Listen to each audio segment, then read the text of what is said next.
ज्ञान सागर में पुनः आपका हार्दिक स्वागत है। आज हम चाणक्य नीति शास्त्र के 13वें अध्याय के विषय में चर्चा करेंगे।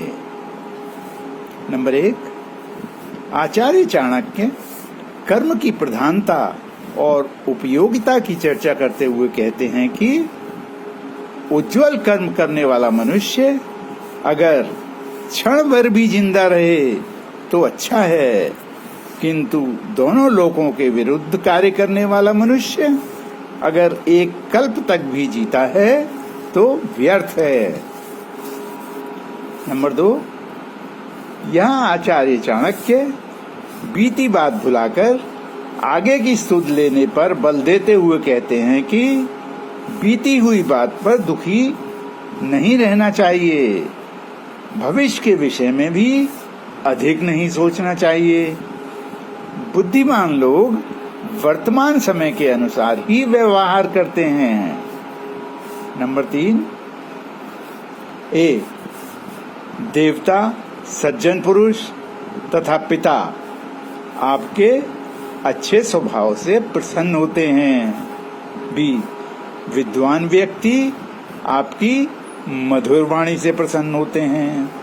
सी, तथा भाई और बिरादरी वाले स्वागत सत्कार से प्रसन्न होते हैं। इस प्रकार प्रसन्नता अनुभव करने के लिए मनुष्यों के अलग अलग मापदंड होते हैं। नंबर 4, महापुरुष धन को अधिक महत्व नहीं देते, उसको तिनके की तरह मानते हैं। जो जो उनके पास धन बढ़ता जाता है वो और अधिक विनम्र होते जाते हैं। नंबर 5, आचार्य चाणक्य का कथन है कि जिस किसी के प्रति प्रेम होता है उसी से भय होता है, क्योंकि वह बंधन का कारण हो जाता है। प्रीति दुखों का आधार है, स्नेह ही सारे दुखों का मूल है। अतः स्नेह बंधनों को तोड़कर सुख पूर्वक जीना चाहिए। नंबर 6, जो व्यक्ति भविष्य में आने वाली विपत्ति के प्रति जागरूक रहता है और जिसकी बुद्धि तेज होती है, ऐसा ही व्यक्ति सुखी रहता है। इसके विपरीत भाग्य के भरोसे बैठा रहने वाला व्यक्ति नष्ट हो जाता है। नंबर 7, यथा राजा तथा प्रजा। यदि राजा पापी है तो प्रजा भी पापी हो जाएगी। बी, राजा के धार्मिक होने पर प्रजा भी धार्मिक हो जाती है। तथा सी, राजा के सम होने पर प्रजा भी सम हो जाएगी। 8, आचार्य का कथन है कि धर्महीन प्राणी को मैं जीते जी ही मृत समझता हूँ, तथा धर्मपरायण व्यक्ति मृत होकर भी दीर्घ जीवी के समान है। इसमें कोई संदेह नहीं है। नंबर 9, जो मनुष्य अपने जीवन में न तो कोई धर्म के काम करता है, न धनवान बन पाता है और न भोग ही करता है और न ही मोक्ष प्राप्ति का प्रयत्न करता है, उस व्यक्ति का जीवन व्यर्थ है। नंबर 10, यहाँ दूसरे की उन्नति के प्रति संकुचित भाव रखने वाले दुष्टों की चर्चा करते हुए आचार्य चाणक्य कहते हैं कि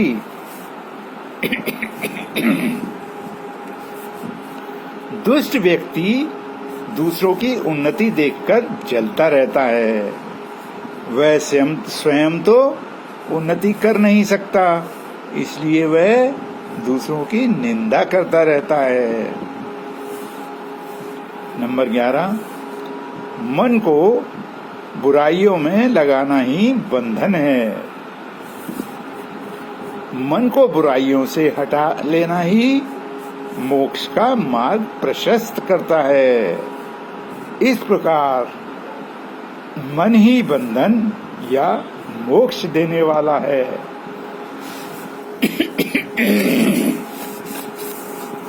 नंबर 12, साधक जब परमात्मा को जान जाता है, परमात्मा का ज्ञान हो जाता है, तब उसे संसार की प्रत्येक वस्तु माया ही लगने लगती है। उसका देह अभिमान भी समाप्त हो जाता है। ऐसा ज्ञान होने पर व्यक्ति का मन जहां भी जाता है वहीं वह समाधिष्ठ हो जाता है। नंबर 13, सुख दुख दुनिया में कोई भी ऐसा व्यक्ति नहीं होगा जिसकी सारी इच्छाएं पूरी हो गई हों। उसे सारे मनचाहे सुख मिल गए हों। सुख और दुख का मिलना तो भाग्य के अधीन है। अतः जो मिल जाए उससे संतोष कर लेना चाहिए तथा जो चीज ना मिले उसके लिए दुखी नहीं होना चाहिए। नंबर 14, किए गए कर्म का फल व्यक्ति के पीछे ही लगा रहता है। उस फल को भोगना ही पड़ता है। इसलिए मनुष्य को सदा अच्छे कर्म ही करने चाहिए। नंबर 15, किसी भी काम को करते समय मन को स्थिर रखना चाहिए। मन के चंचल होने पर व्यक्ति किसी भी काम को ठीक से नहीं कर सकता और ना ही उसे कहीं सुख मिल सकता। ऐसा व्यक्ति अगर समाज में रहता है तो दूसरे लोगों की उन्नति देखकर उसको सहन नहीं कर पाता। फिर वह यदि वन में चला जाए तो अकेलेपन से दुखी हो जाता है। अर्थात चित्त की चंचलता दुखदाई है। नंबर 16, जमीन से जल निकालने के लिए जमीन को खोदना पड़ता है, परिश्रम करना पड़ता है तथा गुरु से विद्या प्राप्त करने के लिए भी व्यक्ति को परिश्रम करना पड़ता है और गुरु की सेवा करनी पड़ती है। नंबर 17, पूर्व जन्म। सुख दुख बुद्धि आदि सभी पूर्व जन्म के कर्मों के अनुसार ही मिलते हैं। फिर भी बुद्धिमानी इसी में है कि सभी कार्य सोच समझ कर किए जाएं। 18, परमात्मा का नाम ओम है, जिसे एकाक्षर ब्रह्म कहा जाता है। परमात्मा का दर्शन कराने वाले गुरु का जो शिष्य आदर नहीं करता है वह 100 बार कुत्ते की योनि में जन्म लेकर फिर चांडाल बनता है।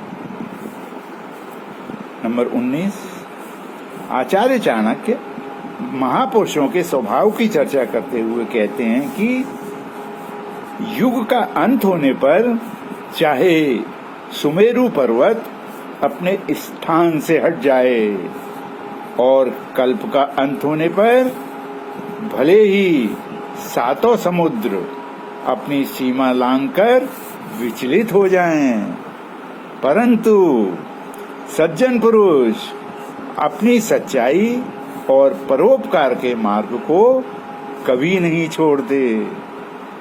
अब मैं अपनी वाणी को विराम देता हूँ। ईश्वर सबका कल्याण करे। धन्यवाद।